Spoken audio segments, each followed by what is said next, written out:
세상 속에 살다 보면 여러 곳에서 때로는 이제 초청을 받기도 하죠. 그런데 우리가 이 초청을 받는데 뭐 100%다 찾아가는 건 아니죠. 어떤 곳에서는 내가 불편하니까 가지 않기도 하고, 또 어떤 데는 거기 가면 즐거움이 있으니까 또 그걸 좀 찾아가기도 하죠. 근데 이거는 세상적인 문제뿐만이 아니라 우리가 신앙생활을 하고 우리가 믿음 생활을 하는데도 마찬가지죠. 우리를 영원한 생명의 길로 인도하는 초청이 있는가 하면 또 영원한 사망의 길로 빠지게 하는 그런 초청도 있다라는 것이죠. 과연 우리들은 우리 삶 속에 어떠한 초대가 이렇게 이루어졌을 때 어떤 길을 택해서 갈 것인가 굉장히 큰 관심을 가지고 살아가야 합니다. 오늘 본문의 말씀도 마찬가지거든요. 음녀가 베푸는 잔치로 초대에 대해서 말씀을 하고 있어요. 이 잔치는요, 초대하는 자와 초대받을 자 모두가 다 음부기득한 것으로 들어가게 될 것이다 라는 것을 설명하고 있죠. 자, 우리가 세상을 살아가는 동안에 때때로 겪는 유혹과 시험이 없을 수는 없습니다. 이 유혹과 시험에 빠지게 되면 다시 원상으로 회복하기까지는 많은 상처와 또 시간이 걸리게 되죠. 그래서 먼저 유혹과 시험에 빠지지 않도록 주의해야 하는 것이죠. 이것은 우리 의지로서 가능할까? 우리 의지로 가능하지 않아요. 불가능해요.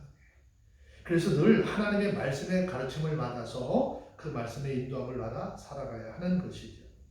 그래서 오늘 본문 잠언 9장 10절로 12절 말씀에 보시면 여호와를 경외하는 것이 지식의 근본이요 거룩한 자를 아는 것이 명철이니라 그랬습니다. 나 지혜로 말미암아 내 날이 많아질 것이요 내 생명의 해가 더하리라. 만일 내가 지혜로우면 그 지혜가 내게 유익할 것이나 내가 만일 거만하면 너 홀로 해를 당하리라 그랬습니다. 즉 하나님의 말씀을 듣고 그 말씀을 통해서 옳거나 그르다고 하는 것을 판단하여서 하나님이 기뻐하는 일에 순종하면 그 삶의 결과는 행복할 뿐만 아니라 장수의 복도 함께 누리게 될 것이다 라는 것이죠.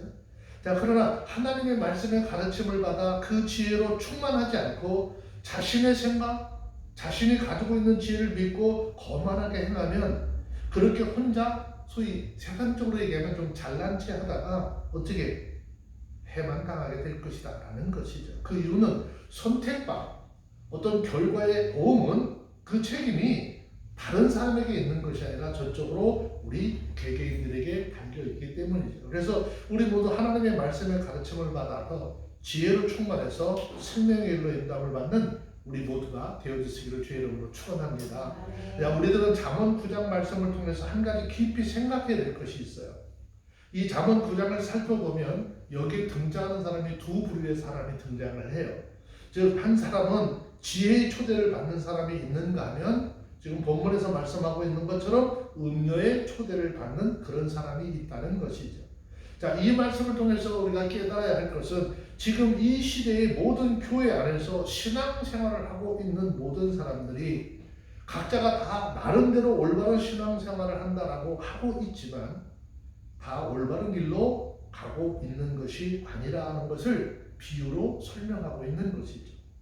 자, 이렇게 말씀을 드리면 많은 사람들이 이게 무슨 말이냐라고 하면서 굉장히 의아한 생각을 할 수 있어요. 한번 좀 잘 깊이 생각해 봐야 되죠.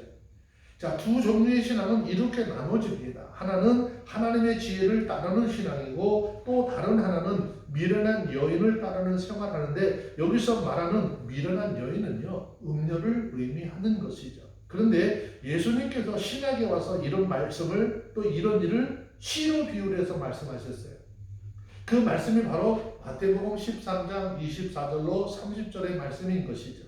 자, 이 비유의 말씀에 보면 좋은 씨가 있고 또 가라지 씨가 있다는 거예요. 좋은 씨도 열매를 맺지만 가라지도 열매를 맺는데요. 근데 문제는 똑같이 열매를 맺기는 맺는데 열매가 나타났을 때 모습이 똑같지 않다는 거예요. 좋은 씨는 알곡을 결실을 맺지만 가라지는 온전한 열매가 없다라는 것이죠. 그런데 중요한 것은 알곡과 씨앗과 가라지가 지금 어떻게 교회라고 하는 이곳에 함께 자라고 있다는 거예요. 예수님께서 가라지를 뽑으려고 하는 사람들에게 야 그거 뽑지 말고 언제까지 기다리라는 거죠? 추수 때까지도 하더라고 말씀하셨어요. 그 추수 때까지 한 밭에서 함께 자라는데 이 밭은 어디를 상징하느냐? 오늘날 교회를 상징하는 것이죠. 그러나 결국에 가서 좋은 씨앗을 통한 열매는 다 거둬들여서 하나님의 창고에 들여지지만 가라지는 불사르기 위해서 그때 비로소 단으로 묶고 구별하게 되는 거죠. 자, 잠언에서 좋은 씨는 지혜 잔치에 초대한 거듭난 하나님의 사람들로서 천국의 유업을 받아들일 사람들인 것이고, 가라지 씨는요 음녀의 잔치에 초대받은, 그래서 사망을 유업으로 받을 사람들을 의미하는 것입니다. 자, 그런데 잠언 9장 13절 말씀해 보니까 뭐라고 말씀하셨는지요? 미련한 계집이 떠들며 어리석어서 아무것도 알지 못하고 그랬어요. 자, 서두에서 말씀을 드렸지만 여기서 말하는 미련한 계집이라고 하는 것은 음녀를 가리킨다라는 말씀을 드렸습니다. 교회 안에 가라지를 뿌리는 음녀는 미련하고 어리석은 자들이다라는 것이죠. 음녀에 속한 무리들은 겉으로는 똑같이 교회를 다니는 것처럼 보이겠지만 그들에게는 성령이 없어요. 하나님의 인도하심이 없어요. 그래서 십자가, 또 부활, 구원의 진리, 천국에 대한 소망 아무리 이야기를 해도 깨닫지 못하는 거예요. 더 중요한 것은요, 본인들이 그거에 대한 어떻게 알려고 하는 의지도 없다는 거예요. 여러분, 지금 우리가 살고 있는 이 시대 굉장히 심각한 문제예요. 복 받으라 복 있습니다. 이렇게 하면 복 있습니다. 거기에는 온 정신을 썼는데 하나님의 심판 얘기하면 기분 나빠요. 지옥 얘기하면 안 들으려고 해요. 여러분, 지옥은 분명히 우리 가운데 존재하고 있는 거예요. 하나님의 심판 분명히 우리 가운데 있을 것이라고 했어요.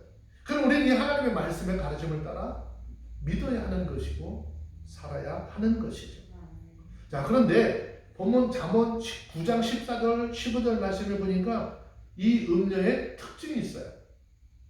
자기 집문 앞에 앉으며 성읍 높은 곳에 있는 자리에 앉아서 자기의 길을 바로 가는 행객들을 불러 이르되 그랬어요.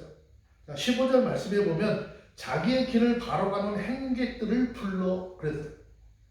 무슨 이야기냐? 자기의 길을 바로 간다라고 하는 말은 언뜻 보기에 올바른 신앙의 길을 가는 사람들처럼 말하는 것 같지만 이 사람들은 하나님의 말씀의 가르침을 멀리 했기 때문에 지혜가 부족해서 어떤 것이 의인지 분별하지 못하고 음녀가 제시한 그런 유혹의 길을 따라 무분별하게 쫓아가는 그런 사람들을 이야기합니다. 자, 그러므로 이 시대를 살아가는 우리 모두는요, 어때요? 하나님의 말씀의 가르침을 쫓아야 지혜로워져야 하는 것이고요. 하나님의 말씀을 들어야 지혜로울 수 있는 거예요. 자, 왜 이런 일이 생겨날까요? 왜 이런 일이 우리 가운데 생겨나는지 의문을 갖게 돼요. 자, 그런데 성경은 여기에 대해서 분명히 말씀합니다. 데살로니가 후서 2장 11절 12절 말씀에 보면 이러므로 하나님이 유혹을 저희 가운데 역사하게 하사 거짓 것을 믿게 하시군 진리에 믿지 않고 불의를 좋아하는 모든 자들로 심판을 받게 하려 하심이라. 너무 무서운 거죠. 저와 여러분들이 이 말씀을 통해서 깨달아야 할 것은요, 이 시대의 사단과 이단자들이나 거짓 선생들은 자기들이 지금 바로 가는 그런 사람들, 내가 믿음의 길을 올바로 가려고 하는 그런 사람들에게 자꾸 어떻게 손을 뻗치는 거예요. 그래서 이단인 사람들이 날마다 와가지고 어떻게 해요? 교회 붙어있는 집에서 왜 그렇게 문을 자기 집처럼 두들긴다니까. 이런 사람들 특징은 가만히 보세요. 어느 교회 나간다고 교회 교회가 붙어있는 사람 그 집을 놓고 하고 성경이 아닌 것을 마치 성경인 것처럼 가장해서 가지고 디베이잖아요. 그래서 믿지 않는 사람들, 자기들은 온전히 믿지 않는데 믿는 사람들을 자꾸 미혹해요. 근데 이때 하나님의 말씀으로 모장한 사람들은 그 사람들한테 넘어가지 않습니다. 그런데 하나님의 말씀에 대한 지식과 깨달음이 없는 사람은 넘어가게 되는 거죠. 그래서 본문 16절 말씀해 보니까 무릇 어리석은 자는 이리로 돌이키라 또 지혜 없는 자에게 이르기를. 그래서 이 말은요, 어리석은 자와 지혜가 없는 자에게 접근해서 유혹을 한다라는 말이죠. 자, 어리석은 자라고 하는 것은 진리를 깨닫지 못하고 올바른 신앙생활을 못하는 사람들을 이야기하는 거예요. 그리스도인들은 교회에 나와서 하나님의 말씀을 듣고 그 말씀을 통해서 진리를 깨닫고 예수 그리스도에 대한 올바른 성경적 지식과 구원에 관한 진리를 알아야 하는 것이죠. 그러나 어리석은 사람들은 처음부터 예수 그리스도를 통한 영원 구원에 대한 관심보다는 육적인 일에만 온통 마음을 쏟는 것이죠. 이런 사람들이 이 사단의 유혹에 쉽게 넘어가서 하나님을 떠나는 일들이 생겨나게 되는 것입니다. 왜 이런 일들이 생겨날까? 참 깊이 생각을 해봐야 돼요.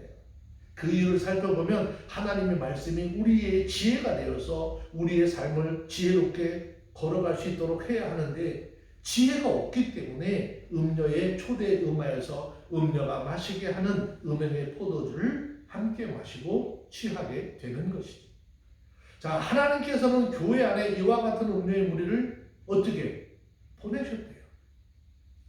이 시대에 이 땅에 존재하는 수많은 교회들 하나님 보내셨대요.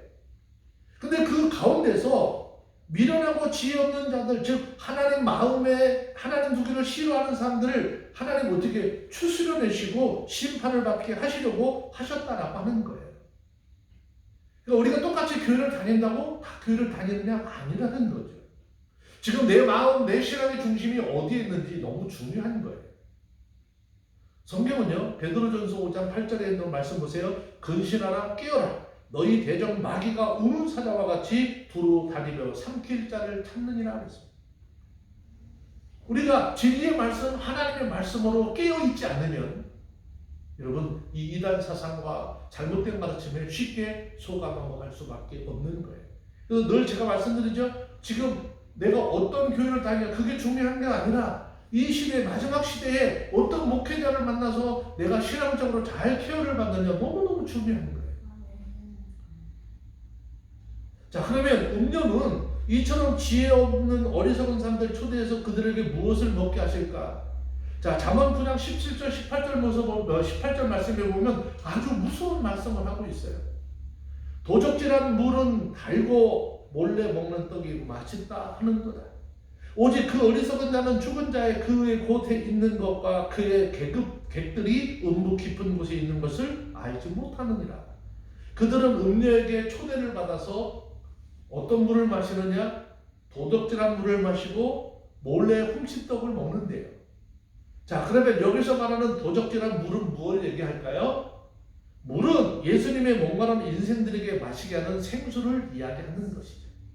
자, 요한복음 4장을 보면 자신의 남편 5명을 두었던 사마리아 여인이 등장을 하죠. 이 여인이 목마른 모습을 잘 기록을 하고 있습니다. 이 여인이 어느 날 우물가에서 피곤해 지친 몸을 가지고 앉아있는 예수님을 만나서 이야기를 하죠. 이 사마리아 여인은요, 이 대화에서 목마른 인생의 생수를 주시는 예수님을 통해서 인생의 갈증을 해결하게 되었고 새로운 인생을 출발하게 됩니다. 자, 예수님은 이 생수에 대해서 요한복음 7장 37절 38절 말씀에 보니까 뭐라 했어요? 명절 끝날 곧 큰 날에 예수께서 서서 외쳐 가라사대 누구든지 목마르거든 내게로 와서 마시라. 나를 믿는 자는 성경의 이름과 같이 그 배에서 생수의 강이 흘러나리라 그랬습니다. 그리고 이 생수에 대해서 39절에 보니까 이는 그를 믿는 자에 받을 성령을 가리켜 하신 말씀이라 그랬습니다. 왜 성령을 생수라고 말씀하셨을까? 그 이유는 성령이 우리 가운데 임하면 우리의 메마른 심령, 우리의 메마른 영혼에 생기가 넘쳐나고 우리의 생명이 윤택하게 해주기 때문이라는 거죠. 이 생명을 윤택하게 하신다는 것은 우리 마음에 평강을 심어준다라는 것을 의미하는 것입니다. 여러분, 마음의 평안은요, 돈이나 세상의 명예나 세상의 권세로 주어지는 것이 아닙니다. 전도서 5장 10절 말씀해 보세요. 은을 사랑하는 자는 은으로 만족함이 없고 통보를 사랑하는 자는 소도로 만족함이 없나니 이것도 헛되도다 라고 말씀했습니다. 하나님께서 우리 마음을 이 세상 그 무엇을 가지고도 만족을 얻을 수 없도록 만드셨다는 것이죠.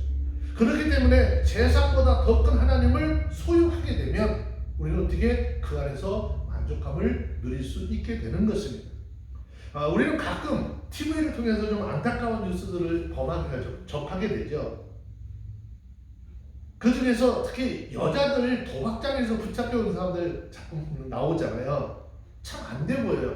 그 인터뷰를 하는 거고 왜 이 도박을 짜면 왜 이렇게 왔느냐? 그 사람이 하느니 여태까지 화투를 치면서 잃어버렸던 돈 본전 찾아보려고 또 옆에 사람이 꼬드기니까 거기 왔다는 거죠. 여러분에게 한번 여쭤볼게요. 여러분 지금까지 살면서 화투판에서 돈 따가지고 부자 됐다고 하는 사람 보셨어요? 네? 화투판에서 돈 따가지고 부자 됐다고 하는 사람 보셨냐고? 본전 생각나서 계속 화투를 치면서도 본전 찾았다고 하는 사람 못 봤어요.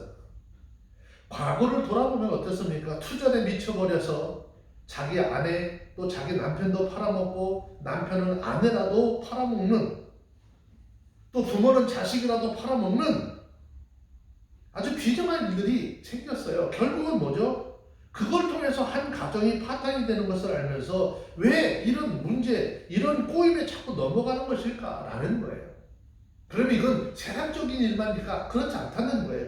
우리가 이거 세상적인 일만 있는 것이 아니라 신앙생활하는 우리에게도 동일하게 있을 수 있다라는 것이에요. 왜 이런 일이 생겨날까? 곰곰이 생각을 해봐야 됩니다. 그 이유는 하나님의 말씀인 진리로 우리가 든든히 서지 못했기 때문이에요. 유혹을 이길 만한 믿음이 우리 가운데 있지 않기 때문인 것이죠. 또 그 마음에 평안을 줄 수 있는 생수 대신 우리 마음속에는 항상 어떻게 커다란 욕심이 담겨져 있기 때문입니다. 그렇지만 이 생수를 예수님으로부터 받아 마신 자는 돈이나 이 세상의 유혹으로 손길에 한눈 팔지 않습니다. 구원과 천국의 확실한 믿음을 가지고 생애를 복되게 살아갈 수 있는 것이죠. 물론 이렇게 말을 하면 우리에게 전혀 어려움이 없느냐? 아니, 어려움이 없다라는 얘기 아니에요. 우리에게도 때때로 닥쳐오는 유혹과 그 유혹을 이기려고 할 때 큰 고통이 있죠. 하지만 이미 우리 마음속에 심어진 예수 그리스도께서 주신 사랑과 기쁨과 평안, 그것이 더 크기 때문에 그 유혹을 어떻게 이겨낼 수 있는 것이죠. 자, 본문에서 말하는 도적질한 물은 무슨 물을 말하느냐? 성경을 함께 보시면 요한계시록 17장 4절 말씀에 보면 그 여자는 자줏빛과 붉은빛 옷을 입고 금과 보석과 진주를 꾸미고 손에 금잔을 가졌는데 다정한 물건과 그의 음행에 더러운 것들이 가득하더라 그랬어요. 자, 음녀의 손에 들린 금잔의 내용물을 설명하고 있는데 그 안에 인간을 멸망으로 이끄는 죽음의 물이 가득 들어 있다는 것입니다. 여러분, 독이 가득한 잔을 들고 아주 요염하게 우리 가운데 다가오는 음녀의 모습을 한번 상상해 보세요. 그녀에게 눈먼 자들에게 눈앞에 위험이 다가오고 있음을 모르지만 이 사실을 알고 있는 모든 사람들은 그 장면이 너무 으시시하는 거죠. 음녀는 자기 스스로도 이 멸망의 잔을 즐기지만 동시에 어떤 의미예요? 나 혼자만 내가 그곳에 갈 수 없다라고 하는 그런 마음인지 다른 많은 사람들까지도 그 잔을 마시도록 유혹하는 것이에요. 지금도 그녀가 그 든 금잔에 멸망의 포도주가 흘러나오는 그런 장면을 한번 상상해 보세요. 반면에 요한계시록 21장 9절 이하의 말씀에 보면 어린 양의 아내로 등장하는 새 예루살렘이 닿는 곳마다 어떻게 소성시키는 생명수를 흘러내고 있다라고 설명하고 있잖아요. 이 물이 닿는 곳에는요, 생명나무 실과를 맺게 하고 사막을 옥토로 만들며 죽은 바다를 다시 살리는 역사가 있다라고 그랬습니다. 새 예루살렘 주변을 보세요. 달마다 맺어지는 실과가 풍성한 잎사귀로 가득하다라고 그랬어요. 생명수는 예수 그리스도를 믿고 그리스도의 신부된 성도들이 사는 새 예루살렘으로부터 흘러나와서 심판으로 인해 멸망할 세상을 새롭게 만들고 있는 것이죠. 닿는 곳마다 숲이 우거지고 새들이 노래하는 장면으로 여러분 한번 이렇게 그려보시기 바랍니다.